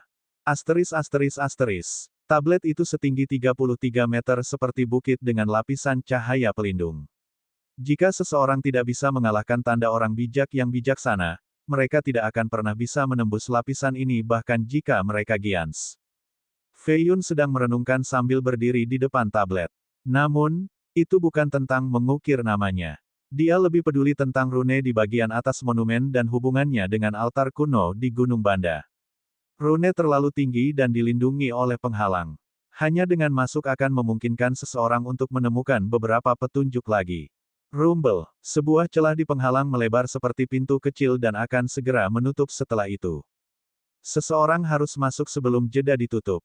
Fei Yun akan masuk, tapi penahan angin yang tajam datang dari belakangnya dengan kecepatan yang tidak masuk akal. Meskipun menggunakan Swift Samsara, dia masih hampir tertabrak. Boom! Sinar keemasan melintas oleh Feng Fei Yun dan meniupnya selusin meter jauhnya. Itu kereta. Kereta naga kekaisaran. Feng Fei Yun, Anda pikir saya akan berbaik hati membantu Anda? Saya hanya menggunakan Anda. Jadi bagaimana jika Anda bisa mengalahkan Nalan Hongtao? Yang Anda lakukan hanyalah membuat gaun pengantin saya. 1. Sang putri mengendalikan kereta dan memprakarsai 8 jiwa naga. Dia langsung tiba di dalam cahaya pelindung. Hanya gerbong ini yang akan memerintahkan jenis kecepatan ini, ia mampu melintasi seluruh dinasti Jin hanya dalam 1 hari. Bahkan Giant tidak akan memiliki kesempatan untuk mengejarnya. Karena itu, dia bisa mengambil kesempatan dan bergegas masuk ketika celah muncul. Sialan kamu, wanita, kamu masih belum menikah, belum berani memakai gaun pengantinku. Darah iblis Feng Fei Yun mendidih karena amarah ketika tubuhnya menyala. Dia dengan ceroboh bergegas ke penghalang sedetik sebelum ditutup. Baik kereta kekaisaran dan Feng Fei Yun menghilang tanpa jejak setelah memasuki penghalang. Putri Luofu sangat cerdik. Dia menggunakan kereta untuk memasuki saat penghalang dibuka. Bukan hanya Feng Fei Yun, dia menggunakan semua orang di sini. Petik 2. Dia ingin pemeliharaan dari tablet untuk membenarkan pemerintahannya sebagai permaisuri di masa depan. Petik 2. Sayang sekali, Fei Yun mempertaruhkan semuanya untuk mengalahkan Nalan Hongtao hanya untuk meminta orang lain mengambil panennya. Petik 2. Asteris asteris asteris. Semua pembudidaya yang berdiri di tepi pantai menatap tablet, menunggu hasilnya. Baik Fei Yun dan sang putri telah memasuki penghalang. Siapa di antara mereka yang dapat meninggalkan nama mereka? Sang putri masuk lebih dulu dan dia lebih kuat dari Fei Yun, jadi sepertinya peluangnya jauh lebih optimis.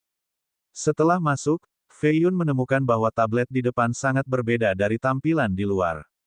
Ini adalah ranah independen milik tablet itu sendiri. Tablet yang sudah menjulang tinggi itu bahkan lebih megah dan lebih tinggi dari puncak tertinggi. Itu memancarkan aura alami dan menakjubkan. Yang lain tidak bersujud dalam ibadah. Jadi bentuk aslinya adalah puncak putih raksasa. Angka-angka ditangguhkan pada ketinggian yang berbeda dari puncak ini.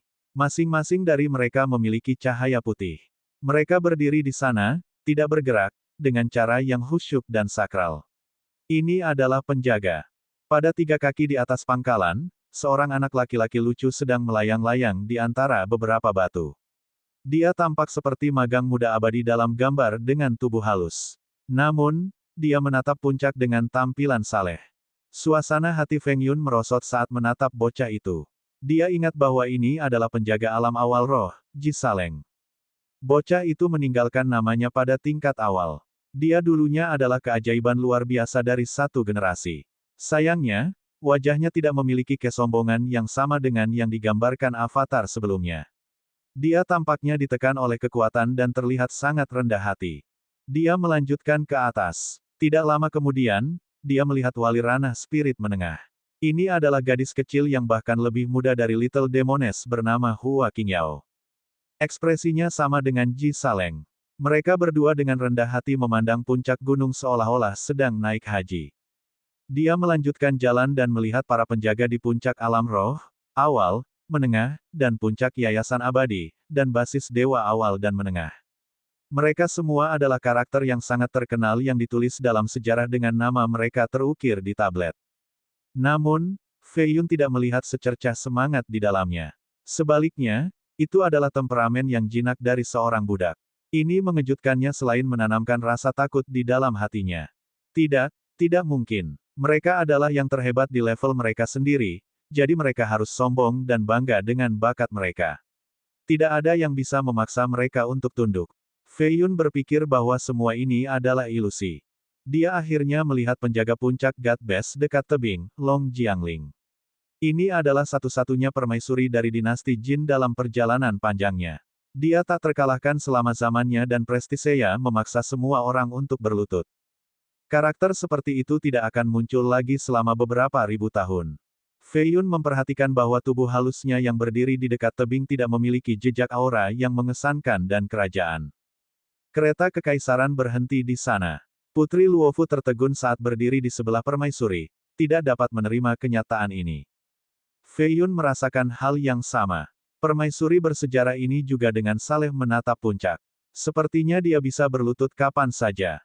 Keduanya merasa ditipu dan tidak bisa menerima ini. Haha, sang putri dengan pahit tersenyum, kamu pembohong.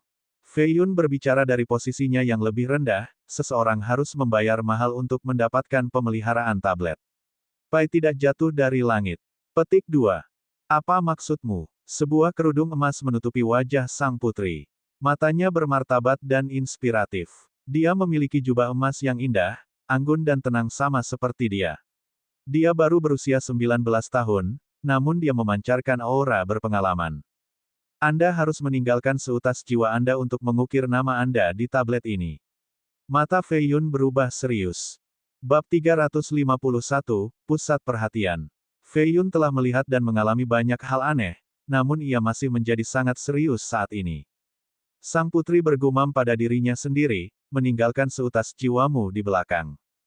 Mungkinkah proses pengukiran nama ini meninggalkan jiwa mereka? Tidak, menjual jiwa mereka ke tablet untuk mendapatkan takdir untuk menjadi talenta tertinggi generasi.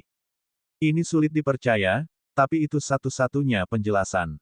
Pada saat ini, pertanyaan terbesar dalam benak mereka adalah, apakah ini hanya sebuah monumen suci? Fei Yun menatapnya dan bertanya, kamu masih ingin meninggalkan namamu? Matanya yang jernih menunjukkan tanda-tanda perjuangan. Ini adalah pilihan yang sulit. Meninggalkan nama mereka sekarang itu mudah, tetapi mereka harus menyerahkan sebagian jiwa mereka. Bagi sebagian orang, belum lagi hanya seutas jiwa mereka, mereka akan rela menyerahkan hidup mereka untuk imbalan ini. Namun, bagi seseorang yang sesombong putri, pilihan ini jauh lebih sulit dari itu. Orang bisa membayangkan bahwa orang bijak tua ini juga merasakan hal yang sama dengannya sebelum membuat keputusan. Siapa yang tahu apa yang harus mereka hadapi di masa depan dengan meninggalkan jiwa mereka di sini? Master sejati tidak ingin orang lain mengendalikan nasib mereka. Sang putri menggertakkan giginya dan menyatakan, dunia ini adalah piramida, semua orang membutuhkan dukungan. Tidak ada yang bisa mengambil alih dunia sendirian. Meninggalkan seutas jiwa Anda di sini belum tentu merupakan hal yang buruk. Petik 2. Feng Fei Yun tidak menyatakan pendapatnya, sudahkah Anda memutuskan? Matanya sama indahnya dengan mata Namong Hongyan. Namun, ada niat membunuh yang lahir pada detik ini ketika dia menjawab, saya akan mendapatkan pemeliharaan serta dukungan dari banyak orang. Menjadi permaisuri hanya masalah waktu saja. Petik 2. Fei Yun secara alami memperhatikan pertumpahan darahnya. Dia tidak takut dia ingin bersaing dengan dia karena meninggalkan nama mereka. Itu adalah keinginan untuk membungkamnya sepenuhnya. Dia tidak ingin ada yang tahu kebenaran di dalam tablet. Jika dia bisa melenyapkannya, tidak ada orang lain di dunia ini yang akan tahu bahwa dia telah menawarkan sebagian jiwanya ke tablet. Ini sangat penting untuk kenaikan akhirnya dan dia tidak akan membiarkan kesalahan sedikit pun. Wosh! Fei Yun melakukan swift samsaranya untuk tiba-tiba melesat 100 kaki jauhnya. Sebuah lubang besar muncul di tempat dia berdiri karena gelombang roh. Kamu berlari sangat cepat. Sang putri sedikit terkejut tetapi sebenarnya tidak keberatan. Di matanya, membunuh Fei Yun sama sekali tidak sulit. Dia melanjutkan dan melepaskan 9 telapak kekuatan naga harimau lagi. Tak satu pun dari mereka berhasil melakukan kontak dengannya. Sepertinya kecepatannya jauh lebih cepat dari yang dia harapkan. Sosoknya telah berubah menjadi angin sendiri. Bahkan dengan penglihatannya, dia hanya bisa melihat bayangan samar. Fei Yun bahkan lebih cepat darinya. Yang mulia, saya tidak tertarik pada siapa penguasa dinasti Jin. Anda tidak perlu memusuhi saya. Suara Fei Yun tidak berwujud seperti angin di langit. Sang putri berdiri di sana tampak cantik namun bermartabat seperti seorang permaisuri dan mencibir, hatiku tidak akan menemukan penghiburan sampai kamu mati. Petik 2. Tapi kamu tidak bisa membunuhku hari ini. Fei Yun mendengus padanya. Kecepatan kereta kekaisaran pasti bisa menangkap Fei Yun. Namun, karena penindasan dari tablet, harta roh tidak bisa mengerahkan semua kekuatan dan kecepatannya. Dengan demikian, langkah samsaranya masih lebih cepat. Sang putri secara alami tahu ini. Feng Feiyun, jalankan mulut Anda di luar dan saya jamin, Anda tidak akan hidup lebih lama lagi. Dia merengut sebelum naik kereta. Ia terbang menuruni gunung dan meninggalkan penghalang. Feiyun muncul kembali dengan tatapan mendalam dan melihat ke arah keberangkatannya dengan senyum di wajahnya. Dia melirik ke tebing di dekatnya. Seorang wanita cantik mengenakan emas mengambang di sana dengan tubuh halus. Ini adalah sisa jiwa sang putri. Ini juga pertama kalinya dia memperhatikannya dengan baik. Dengan tubuh yang menggerahkan dan pinggang yang halus, dia memang layak menjadi kecantikan kelima dari dinasti Jin. Dia masih sangat muda dan mengenakan jumbai perak di telinganya yang cerah. Ini adalah keindahan yang mempesona, leher putih dan rampingnya menyerupai angsa salju. Tentu saja, dia memiliki cara yang tidak masuk akal dan tidak masuk akal dari seorang putri kerajaan. Namun, ini tidak menghalangi dia untuk memiliki kebijaksanaan dan kelihayan besar. Dia melepaskan perasaan tak terduga, tidak ada yang bisa benar-benar menangkapnya. Sayangnya, jiwa ini sama dengan yang lainnya. Itu telah kehilangan harga diri dan keilahiannya, hanya pandangan saleh ke puncak yang tertinggal. Nasibku adalah milikku sendiri. Aku sebenarnya ingin melihat kekuatan macam apa yang mengendalikan nasib semua orang. Matanya berani dan pantang menyerah sambil melihat puncak. Dia memulai kenaikannya. Semua orang masih menunggu hasil di luar tablet. Lampu keemasan menyala di atas tablet. 3 kata kuno seterang bintang-bintang di langit muncul, Long Luofu. 1. Wow, seluruh adegan mendidih. Ya dewa, Putri Luofu telah mengukir namanya di tablet. Petik 2. Dia mencuri buah Feiyun pada akhirnya untuk menjadi bijak-bijak yang abadi. Sayang sekali untuk Feiyun, pria malang. Petik 2. Saya mendengar bahwa setelah proses ini, kultivasi seseorang akan meningkat dengan margin yang sangat besar. Aku ingin tahu level apa yang akan dicapai sang putri sekarang. Petik 2. Siapa tahu, tetapi dengan pemeliharaan ini, dia sekarang berada pada tingkat sejarah yang agung. Petik 2. Rumble, penghalang terbuka dengan kereta kekaisaran bergegas keluar menuju langit. 8 jiwa naga mengaum sambil mengangkat taring mereka. Selamat, putri. Mulai sekarang, seluruh dinasti Jin akan gemetar di bawah kaki Anda. Petugas Yu sangat gembira dan cepat-cepat bersujud di depannya. Seseorang dari statusnya tidak perlu berlutut di depan sang putri. Namun, ini tidak lagi terjadi. Statusnya meningkat lebih dari 10 kali lipat. 8 ahli batin dan pengikut tamunya semua berlutut juga. Mereka bersemangat dan menyanyikan pujian. Yang mulia, Anda akan menjadi yang terbesar di generasi ini. Semua jenius besar sejarah lainnya akan pucat di hadapan Anda. Petik 2. Setelah Kaisar Besar mendengar berita ini, saya yakin dia akan sangat bahagia. Tidak, seluruh dinasti akan senang dengan hal ini. Saya sudah mengirim pesan. Petik 2. Aku yakin ini akan menjadi malam yang tidak bisa tidur di ibu kota malam ini. Petik 2. Kelompoknya emosional dan terus bersujud kepada sang putri seolah-olah mereka menyembah raja mereka. Namun, ini tidak mengejutkan. Jika dia naik tahta, mereka juga akan berbagi kemuliaan. Aku akan kembali ke ibu kota sekarang. Suara sang putri masih tenang. Kereta kekaisaran menyala dan membanjiri langit dengan cahaya kemasannya. Itu langsung menghilang dan hanya meninggalkan angin menderu dan naga mengaum. Petugas Yu dan para ahli dalam serta pengikut tamunya bangkit dari tanah dan juga menuju utara kembali ke ibu kota. Tentu saja, beberapa orang tidak ingin sang putri kembali hidup-hidup. Mereka ingin membunuhnya pada saat ini, tetapi kereta itu terlalu cepat. Bahkan Giants tidak bisa menyusul, mereka hanya bisa berdiri dan menonton. Akan ada pertunjukan di ibu kota kali ini. Saya yakin yang paling cemas saat ini adalah putra mahkota, Long Se-nya. Mungkin dia akan kesulitan mempertahankan posisinya. Seseorang meramalkan akan ada pertumpahan darah di ibu kota. Keke, ada banyak kekuatan berdiri di sela-sela saat ini. Saya yakin mereka akan segera mengambil keputusan. Dalam 5 tahun, ibu kota akan mengalami perubahan besar-besaran. Petik 2. Pangeran Mahkota memegang kendali, tetapi dengan pemeliharaan sang putri, banyak kekuatan akan mendukungnya. Mungkin dia akan bisa membalikkan gelombang segera. Petik 2. Pangeran Mahkota memiliki klan Beiming sebagai dukungannya di atas menjadi cucu kanselir agung. Sang putri tidak akan mengalahkannya dengan mudah. Petik 2. Para pembudidaya yang berdiri di tepi danau sudah dapat melihat ibu kota ratusan ribu mil jauhnya dan kekacauan tak terelakkan yang akan segera datang. Dengan kereta kekaisaran, dia bisa mencapai ibu kota malam ini. Tidak ada yang peduli pada Feng Feiyun saat ini karena mereka merasa bahwa sang putri pasti telah membunuhnya. Kerumunan mulai pergi. Beberapa mengendarai pedang terbang mereka dan binatang buas aneh untuk meninggalkan Trinity menuju ibu kota utara. Tentu saja, beberapa meninggalkan kata-kata yang berkabung untuk Feiyun. Dia adalah bakat luar biasa yang seharusnya menjadi bintang generasi. Sayangnya, tidak hanya dia gagal meninggalkan namanya di tablet, kematiannya telah menjadi batu yang membuka jalan orang lain.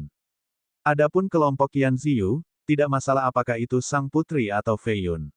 Satu-satunya hal yang penting adalah bahwa itu adalah seseorang dari pagoda. Susue menggigit bibirnya dan menatap tablet dengan perasaan kecewa terhadap Feiyun, ini sebenarnya telah hilang dari seorang wanita. Jika dia kalah dari seorang wanita, itu seharusnya aku. Petik 1. Apakah sang putri benar-benar membunuhnya? Ji Yunyun menghela nafas juga sambil merasa kasihan pada Feng Feiyun. 1. Terima kasih Dewa Luofu sebenarnya namanya. Saya 100% yakin bahwa itu adalah sebuah judul, tetapi judul itu terdengar sangat buruk ketika diterjemahkan. Putri biasanya memiliki gelar di Istana Kekaisaran alih-alih nama asli mereka. Saya mengecek berkali-kali dengan obrolan penerjemah, tetapi tidak mungkin membuatnya terdengar keren dalam bahasa Inggris. Luo sama dengan radis, Fu sama dengan mengambang. Ya. Babak 352, formasi kuno jangka panjang. Feiyun terus menuju bagian atas tablet dan melihat lebih banyak sosok halus dari orang bijak-bijak lainnya. Sebagai contoh, penjaga mandat surga tingkat pertama, Si Wu, tingkat kedua, Xiang Bei, tingkat ketiga, Fo Chanzi. Mereka semua adalah legenda yang telah dipuji selama beberapa ribu atau bahkan 10.000 tahun. Setiap tingkat memiliki wali sendiri sampai mandat surga tingkat 9. Tentu saja, ini bukan akhir dari kultivasi. Di atas 9 tingkat mandat surga adalah 9 tingkat nirvana, dan kemudian itu adalah kemunculan surga. Di atas semua itu adalah alam Sein. Namun demikian, itu hanya naik ke Heavens Mandate di tablet ini. Dia telah mencapai puncak setelah melihat mereka. Pasti ada lebih dari sekadar mandat surga di sini. Beberapa ahli yang tidak nyata juga harus hadir dan meninggalkan jiwa mereka. Kultivasi saya mungkin terlalu rendah untuk melihatnya. Feng Feiyun memasuki babak bundar. Itu raksasa, ukuran beberapa bidang. 1. Ketika dia berada di puncak Night Day Peak menatap tablet, bagian atas tampak seperti cakram. Pada saat ini, dia telah mencapai daerah ini di mana penampilan melingkar bahkan lebih teratur.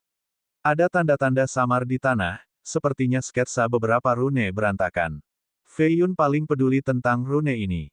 Dia merasa bahwa tablet ini ada hubungannya dengan altar kuno di Gunung Banda. Saat ini, dia akhirnya bisa melihat mereka dengan jelas, jadi dia menenangkan pikirannya untuk melihat dengan cermat. Itu terlihat seperti ukiran upacara dari suku kuno. Dia dulunya adalah pemimpin klan dari suku Phoenix, jadi dia cukup berpengetahuan. Namun, pengetahuannya sangat terbatas ketika datang ke peradaban manusia purba. Jadi, dia hanya bisa melihat hubungan samar antara rune dan ukiran lama. Peradaban ras iblis Phoenix jauh lebih tua dari manusia. Beberapa catatan lama menyatakan bahwa manusia sebenarnya adalah bagian dari ras iblis. Dia terbenam dalam rune ini dan perlahan-lahan melanjutkan menuju area pusat. Ada lubang hitam selebar 8 meter yang tampak seperti sumur roh. Di dalamnya ada rune terjalin dan berkilauan. Api menyala di matanya, tetapi dia tidak bisa menemukan apapun di dalam. Ini tampak seperti lubang biasa. Itu sekitar 1 meter, jadi Feng Feiyun menendang beberapa batu di dalamnya. Batu-batu ini sangat aneh dan sepertinya jenis yang sama dari altar kuno di Gunung Banda. Dia akhirnya menemukan bahwa ada banyak lubang di puncak ini dengan berbagai bentuk dan distribusi aneh. Itu sangat misterius, seperti sudut langit berbintang. Namun, di bawah pengawasan cermatnya, ia menemukan sesuatu yang aneh yang tidak dapat ia hitung dengan segera dengan niat surgawinya saat ini. Saat dia bergerak lebih jauh ke tengah, gravitasi yang mempengaruhi dirinya secara bertahap menjadi lebih lemah. Pada akhirnya, seolah-olah dia akan melayang. Dia melanjutkan sepanjang garis rahasia dan akhirnya mencapai pusat. Dia merasakan kekuatan yang menariknya. Dia perlu menyingkat kekuatannya dan memaksa tubuhnya untuk tetap turun untuk menahannya. Ada alur persegi di tengah. Panjangnya hanya 1 kaki dan dalamnya 2 sentimeter. Bagian bawah diukir dengan rune kuno bersama dengan 3 kata. Namun, karena sudah terlalu lama, dia tidak tahu apa kata-katanya. Rune ini, dia akhirnya menemukan itu lebih akrab. Tiba-tiba, dia mengeluarkan perintah besi hitam dari batu ke ruangannya. Urutan ini 1 kaki panjang dengan rune dan 3 lekukan kuno. Ini tampak persis sama dengan alur persegi ini. Apakah ini kebetulan, atau urutan ini seharusnya pergi ke sini? Itu diambil dari peti mati leluhur dari klan Feng dan digunakan untuk menekan tuan klan pertama. Itu tidak disempurnakan oleh master klan saat dia mendapatkannya secara kebetulan. Sepengetahuannya, itu telah ada selama lebih dari 10.000 tahun. Luar biasa. Pesanan besi ini setidaknya 100.000 pound. Dinginnya nyeri menyebar ke tulang saat kontak. Tanah leluhur Feng, tablet suci di danau, dan altar kuno di Gunung Banda. Ketiganya terletak di Trinity dan berada di jalan yang sama tua. Apakah ada hubungan antara hal-hal ini? Urutan besi di tangannya tiba-tiba dioles sesuatu dan mengeluarkan gelombang cahaya hitam. Alur persegi juga menyala dengan pola. Area di sekitar sini mulai berubah. Tanda dan lubang juga memancarkan cahaya yang jelas. Lubang-lubang itu mengeluarkan pilar-pilar terang yang menjulang beberapa ribu meter seolah ingin terhubung dengan bintang-bintang di langit. Setelah lampu terhubung, Fei Yun melihat sekeliling lagi dan menemukan bahwa semua ini membentuk altar raksasa. Ada perasaan kuno tentang perubahan turun dari arah yang tidak diketahui dari atas. Saya tahu sekarang. Ini adalah formasi teleportasi jarak jauh, tapi mengapa di sini di dinasti Jin? Formasi jarak jauh dapat memindahkan seseorang lebih dari 10 juta mil paling tidak dan hingga 100 juta mil. Dinasti tidak cukup besar untuk membutuhkan formasi seperti ini. Petik 2. Bahkan di kehidupan masa lalunya, Fei Yun jarang melihat formasi jarak jauh ini. Yang dia lihat dimaksudkan untuk beberapa dimensi dan bidang khusus. Formasi ini telah ditinggalkan untuk siapa yang tahu berapa tahun. Itu benar-benar rusak juga. Di mana tujuannya? Ini adalah jawaban yang paling dia pedulikan. Itu pasti wilayah di luar dinasti Jin, bahkan mungkin di sisi lain benua. Mungkin itu juga bisa menjadi bintang di ruang angkasa atau bahkan masa lalu atau masa depan. Feng Fei Yun benar-benar terkejut. Dia merasa bahwa bukan kebetulan bahwa tablet ini jatuh pada dinasti Jin. Mungkin jiwa-jiwa dari talenta manusia yang tersisa di sini ada hubungannya dengan portal ini. Satu-satunya cara untuk memecahkan misteri ini adalah mengaktifkan portal kuno ini lagi untuk mencapai sisi lain. Rumble. Tablet itu mulai bergetar, menyebabkan air di danau bergolak. Di cakrawala, gaya tarik menjadi lebih ganas seakan harus menarik Fei Yun ke langit. Urutan besi di tangannya terus bergetar juga. Itu ingin menempel ke alur persegi di tanah. Lebih banyak lampu keluar dari lubang dan terhubung dengan dunia. Orang bisa melihatnya dari beberapa ribu mil jauhnya. Tidak baik. Tablet yang ditinggalkan ini telah diaktifkan oleh pesanan besi. Apakah ia ingin terbang ke sisi lain? Petik 2. Fei Yun masih memiliki urusan yang belum selesai di dinasti Jin.